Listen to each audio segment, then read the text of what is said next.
Everyone in New Jersey loves food. We like cooking it, we like eating it, we even like talking about it. So with a big election coming up, I thought, let's get the people running for governor into the kitchen and get to know them through their favorite foods. My name is Jack Ciattarelli, and I'm running for governor here in New Jersey. I love a lot of things about New Jersey. We've got mountains, we've got valleys, we've got seashore, we got north, central, south, and Jersey Shore, and all are distinctly different. And yes, there is a central New Jersey. I'm from Raritan Borough in Somerset County. That's where my grandparents immigrated about 100 years ago, and I'm glad that they have. It's a great place to live. The food that reminds me of home the most, including my own home, is the Sunday gravy and macaronis. The thing that makes the Sunday gravy so special is that it's been done for generations in our family. We get up early, we make the gravy, it smells throughout the whole house all throughout the day, and everyone looks forward to that Sunday dinner where we sit down and enjoy our macaronis and the meatball, the sausage, and yes, it is gravy. Today I'll be cooking with Koppell, and I'll be making meatballs, which is a long-held tradition and recipe in the Ciattarelli family. I'm so looking forward to getting started. I don't know if Dr. Koppell's ever made his own meatballs, but today he's going to. We're going to make him Italian today. So Jack, welcome, super excited. We're all set up to cook Noni's meatballs is what I think is on the menu today. Well, I'm excited about being on the campus at Montclair State University where my son graduated. I was going to say you have a rooting interest. I do, but I'm also really excited about making you an Italian for one day. Well, we'll see. We'll see if my meatballs hold up. Oh, you have my airy confidence. I can claim the title. So, but this is a family recipe, right? This is a staple in our house. Every Sunday we have the gravy, the meatballs, and the macaronis. I called it gravy. You took it away. I was going to try and earn my Jersey street cred by not calling it sauce. I love it. Okay. So, but no, really excited about showing everybody how to make the Ciattarelli meatballs. Okay. Three generations. So 3 generations of Ciattarellis have been making these meatballs. Absolutely. All right. So let's get started. I want to hear a little bit about the family history, but let's jump in and we'll talk while we cook. Well, the first thing I would like to have a little fun with is we can throw away all the measuring tools that we have on the table because Grandma never used, Noni never used them, my father never used them, and I don't use them. So it's all about the touch and getting our hands dirty in a really, really good way. Regular viewers of this show will know that I go by instinct and feel. I don't like measuring devices either. So I'm comfortable with that. Okay. So, but so no. How do we start? We've got some hamburger meat here. Yeah. And, the other thing I love so much about this particular dish and recipe is you can mass produce it very, very easily, as people are about to see. Right. And then you can have it any one of different ways. You can have it in the gravy. Yeah. You can keep some out of the gravy. It makes a magnificent sandwich on a hard roll. If you have leftover meatballs, if you've made enough, you can do a meatball parmesan a couple days later. So you really get some mileage. I feel like I'm in that Forrest Gump scene. You're going to tell me all the ways you can eat a meatball. Yeah. So meatball sandwich, meatball stew, meatball. Yeah. Okay. Here we go. Now, some people may be disappointed that we're not going to make the meatballs with our hands. I'm going to show you the tool that we use, but we mass produce them. Yeah. And that's why we use that tool. We got salt and pepper, of course. Spoiler alert: the tool is an ice cream scoop. Oh, you gave it away. You gave it away. Okay. But I think people are going to enjoy seeing how easy it is to make the meatballs with the ice cream scoop. Okay. Salt and pepper. Yep. Obviously. Well, what do we? I want to do something. You got? Go? Yeah, I'm ready to go. Okay. So I think we should grab our big pan. Right. And let's throw our hamburger meat in there. Now, is it just beef, or we got a mix of things in here? No, I just go with beef, but you can add pork. Yeah. And some people use lamb, but we just use beef. And let me make it real simple for folks. With an ice cream scoop about this size, every 1 pound of hamburger meat will produce a perfect 12 meatballs. There you go. All right. So where did Noni come from in Italy? Yep. Noni and Nuno came from the Tuscany region. We were not the elite, we were the labor class. Okay. And someone from their village of Valentano had preceded them to New Jersey. I don't know why he settled in Raritan Borough in Somerset County, but they followed him there in the early 1900s. Which is so common as the immigrant experience. Like, where did the first person go? And then there's just a trail that follows. Yeah. So Raritan Borough is only 2.5 square miles, and it was a little Italian enclave in the heart of Somerset County. But is the enclave all reflective of the same region in Italy? Like, because there was that, there was that connection. That's cool. It was a magnificent place. So when did they settle? When did they settle in New Jersey? So my grandfather was born in 1890. My grandmother born in 1892. Okay. And they came here about 1910. Yeah. Yeah. Wow. So my grandfather came first. Youngsters. Yeah, my grandfather came first, and she was from the same village, and the families knew each other. Grandma came over, Noni, Nono picked her up at the ports. They came home, they got married, and they were happily ever after. We got married here. Got married here. Wow. Okay. Yeah. All right. What do we do next? Okay, so what we're going to do now is we're going to scramble up an egg. So for every 1 pound of hamburger meat, 1 scrambled egg. Got it. Okay, so we'll... So I think we split it in half. So 1 egg here. Yep, One let's egg do for that. each of us. Yeah. But you've got 1 egg. Well, let's scramble it up before we throw it in there. So let's okay. use... Got it. Do we have a little fork that we can use? We're going to improvise. You're a college professor and president here. What do we got in there? There's a whisk in there. We can use look at that. We do. That'll work. You guys are locked and loaded. Yeah, we got... All right, let's watch your whisking abilities here. A fork would probably be better, but that'll work. Well, you know, I worked in a kitchen, Jack. You did? Yeah. I didn't know that. Yeah. When I was in college. Jewish kitchen? No, not a Jewish kitchen. When I was in college, I worked as an assistant chef in a restaurant. Yeah, well, they don't just let anybody host Cooking with Koppell. I mean, I have the right name. If you want to be a university president, start out in the kitchen. That's a good way to. It's a good way to earn a living when you're in college. All right, you're going to split that in half. Put half of that in yours and half of that in mine. So 1 scrambled. Well, then don't I need 2 eggs if we're going to split it? Where's Jorge? How many pounds of meat do we have here? We've got 1 pound of meat that we've split in 2. So if I'm going to, so you said it's 2 eggs per pound, right? Actually 1 per pound, but now you cracked it. Don't worry about it. We don't have to worry about too much egg in our recipe. Well, whatever. All right. Okay. So you'll have to put it all in, so I'll just portion it out. Okay, so we're going to put some egg in each one. Yep. Got it. You're going to do the pour. I can do that. Love it. There's some. All right. Some people may find this very similar to the home meatloaf recipe. And now we're getting off this. I want to be clear. This is not meatloaf. What is the difference between a meatball and meatloaf? We're not putting mustard on top. Okay. Nor are we serving it with ketchup. Okay, but that's okay. But now you're making it sound like the main difference is the shape. Well, that too. Okay. All right. So with that, let's sprinkle in some salt. And again, we're going with the touch here. Yeah. Okay. So I'm always interested in the way families evolve, right? So so your Noni and Nuno get started here, and what happens next? My grandfather starts out as a laborer for the water company in the ditch. Yeah. And saves his nickels and dimes, and buys a backhoe, a trailer, and a dump truck, and sometime over the course of the next 20 years becomes the largest independent contractor for the water company. Wow. Achieving the American dream. Wow. For his family. That's a great Here was story. the best part. He built a 4-family house, and each was a very nice apartment in this 4-family, 2-story house. And my grandparents lived in one unit. Across the hall were my parents and their 4 kids. And upstairs was Aunt Jenny and Uncle Johnny with their 2 kids. And across the hall was Uncle Philly and Aunt Rose with their 2 kids. Yeah. And my mother got to do wash on Tuesdays. But Sunday, everyone was at the same dinner But my table. mother's family was the same. They lived in an apartment building. Everybody was in the same apartment building. Everybody was right there next to each other. Yeah. Yeah. Pretty common story. And the Sunday meal was in the basement.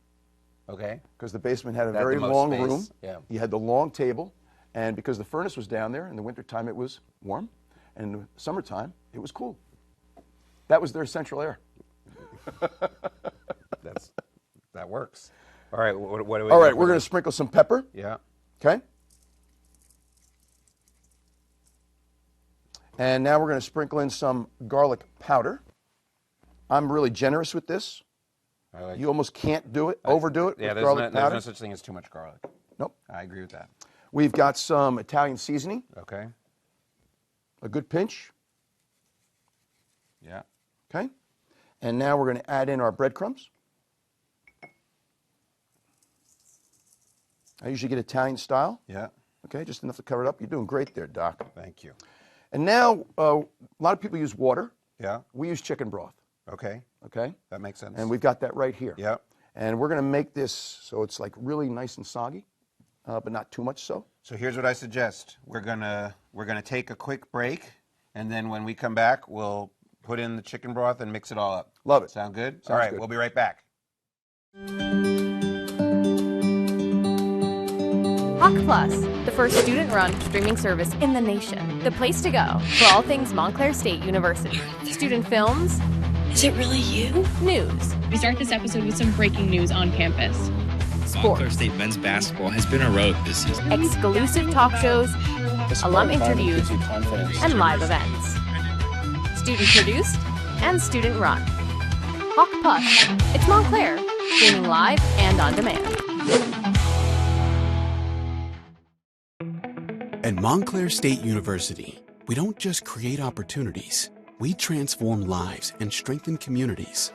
Here, you'll learn by doing, guided by expert faculty who are advancing research and deepening our understanding of the world in education, healthcare, psychology, science, criminal justice, business, and technology. Our location in the heart of the dynamic New York, New Jersey region offers access to internships and careers, from Wall Street to Broadway, from startups to Fortune 100 companies. Montclair graduates go far. Alumni are leaders across industries, driving progress in their companies and communities. At Montclair, we believe in your future and make it possible with an education that's both top tier and affordable. Join a university that values you, supports you, and prepares you to soar.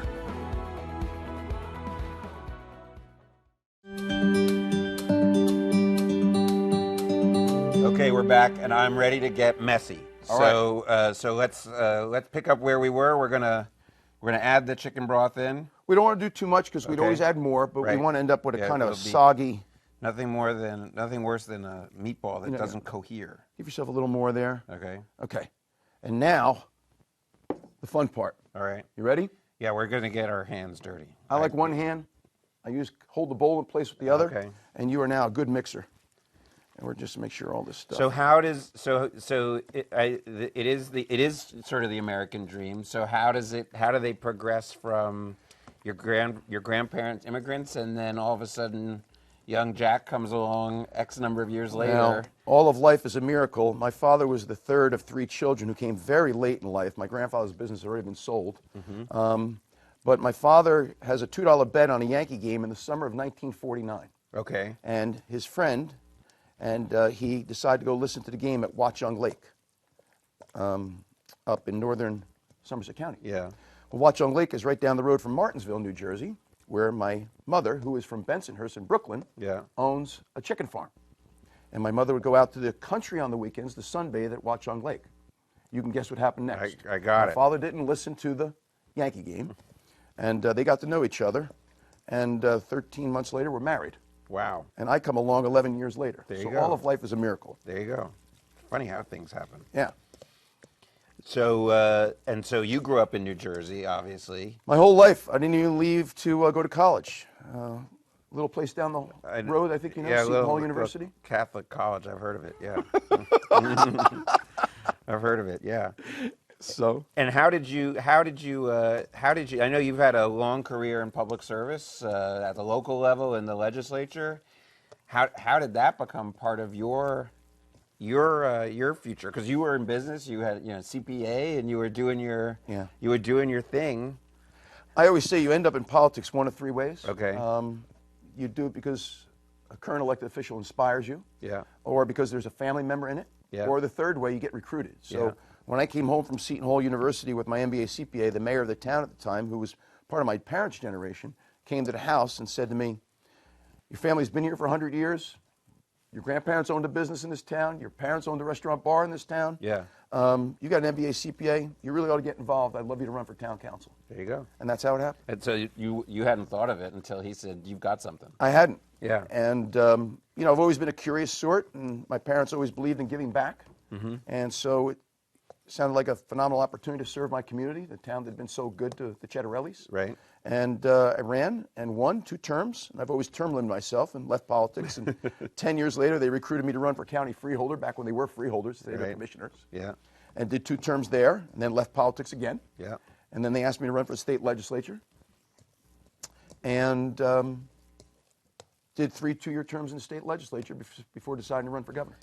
Now, you talk about there's 3 stories, but family reaction often is varied. So sometimes the family's like, "This is great, fantastic," but sometimes the family's like, "What are you doing? Like, why are you spending your time on that?" They were all really excited for me, and have all been instrumental in helping out the campaign in one way or another. Yeah. All right. How does that look, by the way? That looks real good. Okay. Yeah, real good. I thought it was too wet, but it actually worked. No, out. You see how it all comes together nicely? Came together. Yeah. It's like a giant amoeba now. All right. So now we're going to get into the scooping. Yeah. The scooping technique. Scooping part. This is the big secret. So what we need is like a casserole that we're going to put these in after we scoop. I think we can use these dishes.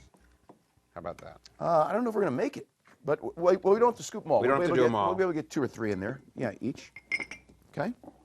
So, are you going to do the scooping? I can learn the Ciattarelli technique. All right. I'll do one, and then you're going to take over. Okay. Fair enough. Okay. Sorry for the gang that's upset with us not using our hands, but again, we do mass production. We don't make 12 at a time. How many? So, if we were at the Ciattarelli household, how many meatballs would we be making? 5 or 6 dozen. Okay. And we do them in the oven because I can't stand there for 2 hours and frying them all. Okay. Okay. So. Yeah, I agree. This doesn't seem right. Look how perfect that is. I know, but Are you kidding me? Huh? Come on.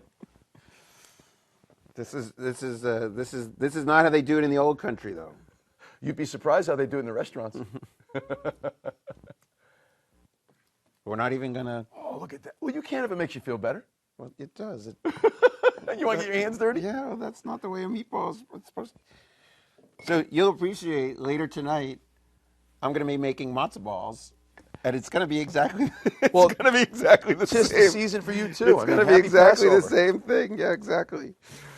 So there's similarity. There's similarity in technique involved. Oh, absolutely. Look at you. That just feels more natural to me than using an ice cream scooper. I get it. I made matzah last week. So you're making meatballs today. So when you say there's 3 generations making it, does that include? Are you generation 3? Do you have your? I'm generation 3, but my brother and sister use the same recipe. And what about your kids? Are they schooled in the Ciattarelli? Yeah, they know how to do it. Meatball technique. Yeah, as long as I'm around, they're not allowed to. I want my own meatballs. Oh, I Yeah, see. yeah, no, I was but going to no, say they haven't earned the right to make them yet. Yeah, but they know what to do. But are they on their way? Like, do you feel like? Do you feel confident that this is going to be? Absolutely. Known these meatballs are going to continue to get eaten? Let me tell you why. They enjoy the meal so much, they're not going to let this go away. And it's important to me that they very much enjoy the Sunday dinner and the Sunday meal. Yeah. It's really important to me, as it was for my parents and my grandparents. There's nothing better than sitting around that table on a Sunday and all of us enjoying the food together, enjoying each other's company. And by the way, you don't sit there for 10 minutes or 20 minutes or 30 minutes. No. No. All right. How do those look? You look real good. Real good. Yeah, so you haven't sold me on the scooper, I guess. Oh, well. You can tell I'm... Old habits die hard. You can tell I'm averse to it. So I think that's lost in a lot of parts of the country, though. The sitting down, I think that's something that's become less common, I guess, of the family sitting together and eating, and especially across generations. We need to get back to the kitchen table. Yeah. We really do. The pace of life today, it's moving at warp speed. The amount of information we're hit with, I think it's really important to sit down as a family and with loved ones around that table and just slow it down for 2 or 3 hours. Yeah. It's healthy. Yeah, I agree with you Really completely. And I see it even with the students on campus and so on, that sometimes you're in a group of students and they're together and they're all on their phones because we haven't built the skills of what's it like to sit down and have a conversation. What's very sad to me is sometimes you'll go out to dinner and you'll see families sitting there Oh my on their gosh. phones. Oh my gosh, I've seen that. The kids are there on their phones, the parents are on their phones, they're like, talk to each other. Yeah. Talk to each other. So- Yeah. No, I think that's a major casualty of the way that technology has seeped into our lives. I mean, your audience may be laughing at me, but I even still get 2 printed newspapers. The other 2 have gone out of business. But I enjoy nothing more than Sunday, sitting down and reading the Sunday paper with a cup of coffee. Yeah. And just, it's a very relaxing experience. Yeah. No. Well, that is. Yeah, you're a little bit of a dinosaur. I am. Proud one. Okay, so now how are we gonna? You said you don't fry them. You put them in the. Put them in the oven. So what we do is put these now, and don't forget, for every pound of meat with this size scoop, you'll get a dozen meatballs. Yeah. And we'll put those in a casserole. I think we'll put chicken I think broth. you're 100% right. By the way, I'm looking at the number of meatballs we have here. And we'll put that in a casserole with about maybe a 1/4 inch of more chicken broth. Yeah. Right. Okay. And we put that in the oven at 325. And depending on how your oven heats, within about 30 minutes, you're going to see a beautiful golden brown at the top, and that means they're done. Okay. Yeah, and if you're putting them in a simmering gravy, you might want to even pull them out a little earlier because the completion of the cook will take place in. Now, some Italians will take that and put it right in the simmering sauce and let the sauce cook it. I was going to say, we're at a major debate point because We you are. don't cook them in the sauce. Yeah, it's right up there with sauce versus gravy and Okay. all the above. So every family's got their own thing going. This is the way the Ciattarellis have always done it. Okay, well, so we're going to take a break. We are going to miraculously cook these meatballs in about 45 seconds. We because are. We have a very special oven. And then we're going to sit down at a table and get a taste of the famous Ciattarelli meatballs. Love it. We'll be right back.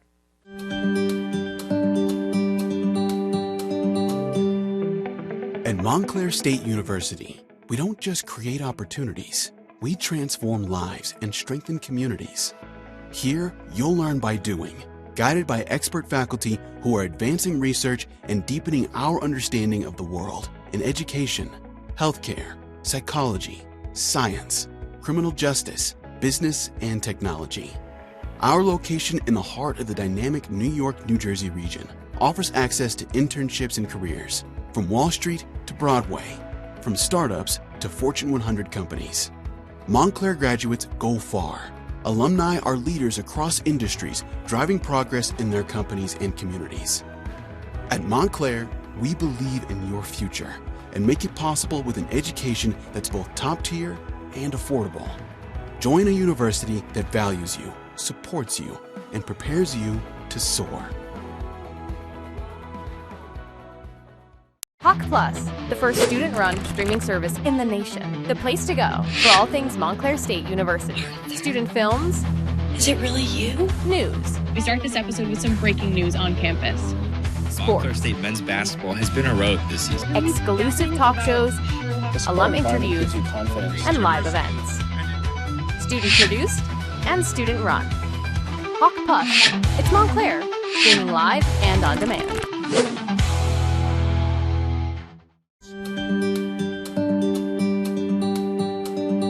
Okay, so we're sitting down to this beautiful plate of Ciattarelli It is meatballs.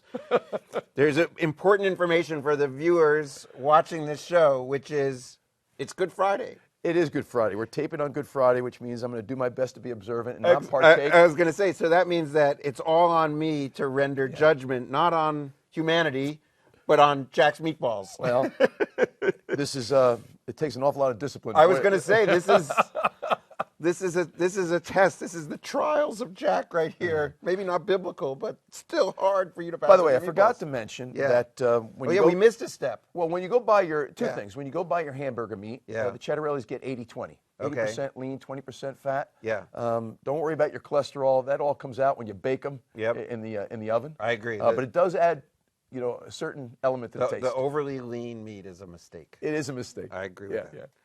Yeah. But we missed the cheese when we were making the meatballs. We were so engrossed in conversation. We were. And my bad. It was staring us in the face. Okay. But I see that we sprinkled a little bit on top here. But while you're making your meatballs, you can add some grated cheese in there. Okay.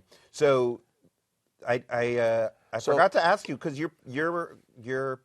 was it your parents had a restaurant for a while? They did have a right? restaurant. And by the way, we Yeah. don't put knives on the table for Sunday dinner. The meatballs are that tender. So Oh, I didn't realize. Now I got a problem. that's, what we call that? Yeah. American. Okay. It's not as bad as eating. It's not as bad as eating pizza with a knife and fork. Oh, no, it's not as bad as that. But my parents did own a restaurant bar right in Raritan. Today it's Yeah. known as Espo's. Back in the 60s and 70s. It's it was still known- there. It's still there, Okay. Anthony's. And they believed in home-style cooking. Yeah. You got a good portion at Yeah. a reasonable price. So and, so would the meatballs have been on the menu? oh, heck yeah. You bet. 7 Okay. days a week. Okay, I'm having some.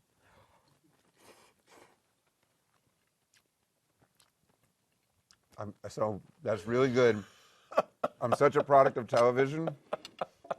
I people who know I make movie references and TV references. So the minute it hit my mouth, I'm like, "That's a spicy meatball." That's what I remember that commercial. That's what I wanted to say. It wasn't that spicy, but that's a tasty meatball. It's a tasty so I'm really excited to have it. So talk about the way your children are an extension of this family journey of the Ciattarellis, because you mentioned your son. Your son was here at Montclair, which He was. I know he graduated last year. Yep. It was fun to host you for that. Yep. But how are they sort of part of this chain that so many families experience? When they were small, of course, there was always Sunday dinner with extended family. Right. And then when they got into their teens, and all kinds of things happen when you're in high school and you have teenagers, there was a rule in our house: you could not miss Sunday dinner. Yeah. You had to be there for Sunday dinner.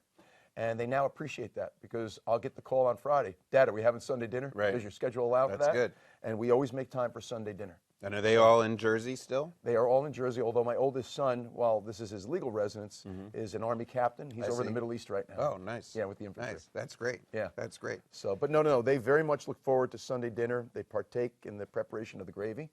And the only thing they don't partake in is the preparation of the meatballs.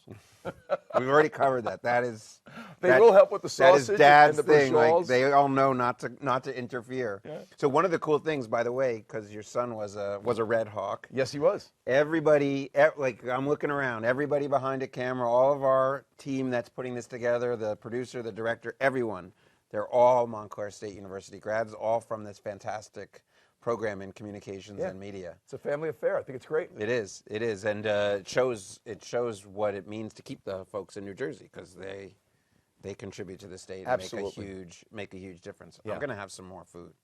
Good. No, my son really enjoyed his 4 years here. It was a magnificent experience in terms of his personal growth and certainly his academic achievement, and got a job right away out of college, and so his time here has served him well. Now it's your turn to go get contributions out of him. That is the name of the game. We're got to work on that. So, what do you think? What do you think is the key to encouraging kids, your kids, or younger folks, to follow the pathway to public service? Because I know you and I have talked, and we think engaging in politics, engaging in public service is so important. How would you encourage somebody, regardless of are they Democrat or they Republican exactly, but how would you encourage somebody to say, hey, this is a good path to follow? First thing I've always said to children is go out and get some life experiences, because I do think that makes you a better candidate. And so, but the other thing I've always said, because people will say, how can you be in politics? Why are you in politics? Yeah. If you genuinely care, if you genuinely like and care about people, this is the greatest business in the world. Yeah. And if you enjoy problem solving, it's the greatest challenge in the world. Yeah. And I like those two things. I genuinely like and care about people. I love problem solving. There's something to do every day. No 2 days are the same.